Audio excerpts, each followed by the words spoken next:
bye week, man. Just especially on the offensive side of the ball, you guys had a good performance against NC State, probably the best that you've had this year so far.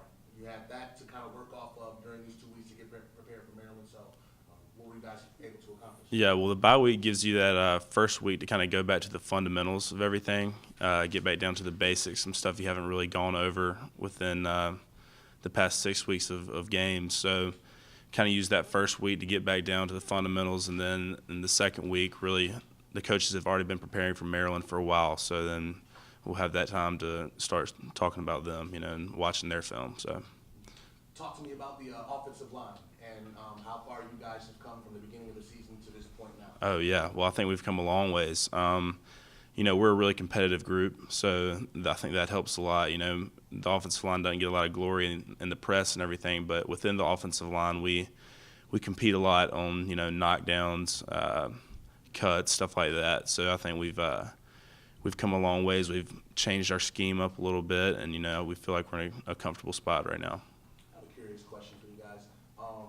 What do you take more pride in when you're on the field during game day? Is it opening up a big hole for Josh Harris or whoever's coming out of the backfield, or is it giving Tanner that time to just go ahead and pick the defense apart? What do you guys think of pride? Yeah, that is a good question. I think we kind of rank both of those exactly the same. There's nothing better than a big run. Of course, we love seeing that, and everybody locking down the defensive lineman on pass protection.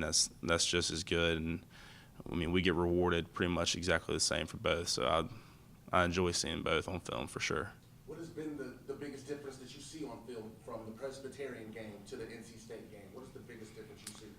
I think our intensity's come up a lot, and especially, now that we've had that good win against NC State, everybody's feeling great, and we always play hard, but having that good win under our belt is gonna do a lot for the game against Maryland. So. Do you feel like you guys have meshed together, the offensive line I'm speaking of? Yeah, definitely. Well, we have some younger guys playing now, and that definitely took a little while to kind of get the whole team playing together. You got to play five offensive linemen working together to make everything happen. And if one thing goes wrong, then it's going to be a problem. So now that everybody's kind of gotten used to playing with each other, I think that's helped a lot.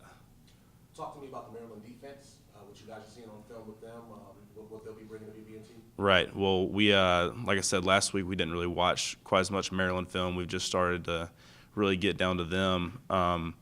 Last year they had Villano, who was a great defensive lineman, and I thought before I watched film that it was going to be a little bit easier without him. But then I looked at it, and they've got just as good guys coming back this year. So we're excited to be able to play against some really good defensive linemen like we do every week.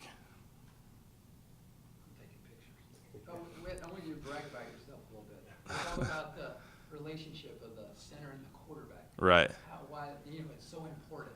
Oh yeah. Why is that important? You're a senior. You guys have been together. Sure. Yeah. Well, Tanner's a great friend of mine, and we play golf together, and we spend a lot of time together. And in the pre-practice, we always snap together. So we haven't quite had as many under center snaps this year since we've been running mainly shotgun offense. But knowing what he's going to do and him knowing what I'm going to do during play calls before the play is definitely an important relationship. And you did touch on it with the first question, just about not getting a lot of credit, not on the from the fans watching right. the game because you're not scoring the touchdown. But I'm sure the coaches that grade you guys out. Oh yeah, sure. After the games, and I guess that's where the satisfaction comes. Definitely. You get the love in the locker room. Exactly. Yeah. Well, you like to be able to compete with your teammates, and we have this little thing in our locker room where we put your picture up if you get the most knockdowns, stuff like that. So that's probably the most rewarding part about it. And bragging rights amongst your teammates is always great. So.